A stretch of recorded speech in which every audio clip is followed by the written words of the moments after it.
Abbey Reiser, welcome to the Valder Beebe Show. How are you today? I'm doing well, thanks. Thank you so much for having me. I'm thrilled to be here to discuss tasting notes. Well, I've got you to tell us about Tasting Notes, which is a campaign to offer nutritional tips, and I love that.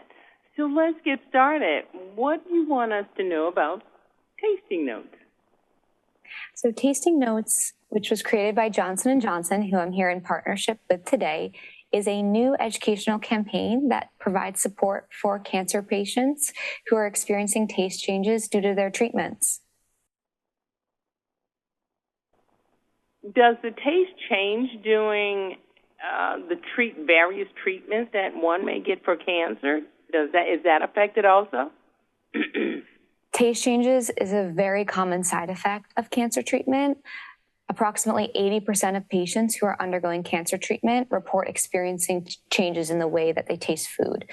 Not only is it one of the most common side effects of treatment, it's also one of the most difficult to manage because everyone's experience with it is different and there's really no one-size-fits-all solution. So that's where our Tasting Notes campaign comes in. We're really hoping to provide support and guidance for these patients and to draw attention to this issue. So when one is going through this treatment, I know that's why you guys created this campaign, so their tasting sense may become unpleasant or dull or even have a metallic overtone to them? That's correct. I've heard so many different ways that it's described. I've heard everything tastes too metallic or too salty, too sweet, dull. I've even heard that everything tastes like cardboard or sawdust. I've heard it all. So what will Tasting Notes do for one who's going through chemotherapy or whatever type of method they are to deal with the cancer? What will Tasting Notes do for them? Because I understand it's a video series. Yeah, so the Tasting Notes campaign, created by Johnson & Johnson, who I'm here in partnership with today, offers both a tip sheet with nutrition recommendations to help prevent unintentional weight loss, as well as recipes that are specifically designed for patients experiencing taste changes. And then there is also a 3-part video series, which features myself and world-renowned chef and cancer survivor Grant Achatz. And the videos offer tips on adjusting to life with taste changes, engaging other senses to enhance flavor, and overcoming social challenges to maintain meaningful connections through food. Oh, in my audience, I'm speaking with Abbey Reiser. She's a registered dietitian who specializes in oncology. Okay, so with the video series and this insightful information, give me a little sample, a couple of recipes that are on there.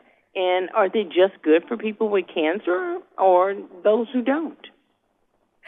So in each video, Chef Grant and I make a different recipe. They span from a chocolate peanut butter milkshake to a puff pastry pizza. There's a seared salmon, mushroom, and honey glazed butternut squash option. We incorporated a wide variety.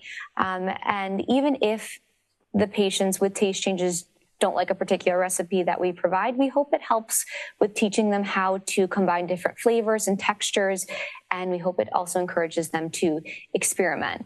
And this can be for anyone experiencing taste changes, but the goal really is to give cancer patients who are experiencing taste changes support and guidance, because we feel like this issue isn't talked about enough, and it's just so common. We want them to know they're not alone in this. I've never really heard anyone talk about the diet of a person on cancer except what is excluded. I've never heard them say, well, let's do this, let's do this. Is this revolutionary for those on that journey of cancer? I think that taste changes, for how common it isn't talked about enough. So we are very excited that we've been given this opportunity to really bring attention to it. It can have such a big impact on a patient's quality of life. It makes it difficult for them to socialize and live their lives normally. So we really want to bring attention to it and teach them different ways to manage it. I know someone is listening who is probably trying to take notes, and they tell me this is what they do all the time, or they'll go to social media. How can they find out more about tasting notes, or is it available to the public, or do you have to go to your doctor? How do you get connected with this? They can find more information on the Tasting Notes website, which is gettastingnotes.com, and it's available to everyone. Abbey Reiser, I want to thank you so very much for being so innovative and creative, and thank the chef also, too, and thanks for stopping by the Valder Beebe Show. Thank you so much for having me. Hi, I'm Valder Beebe, host of the Valder Beebe Show. We have over 1,000 videos on ValderBeebeShow.com and YouTube.com/ValderBeebeShow. We upload new videos daily. Our site is a modern baby boomer platform with news and information important to boomers. Subscribe to YouTube.com/ValderBeebeShow and stay connected as I interview the world's most fascinating people.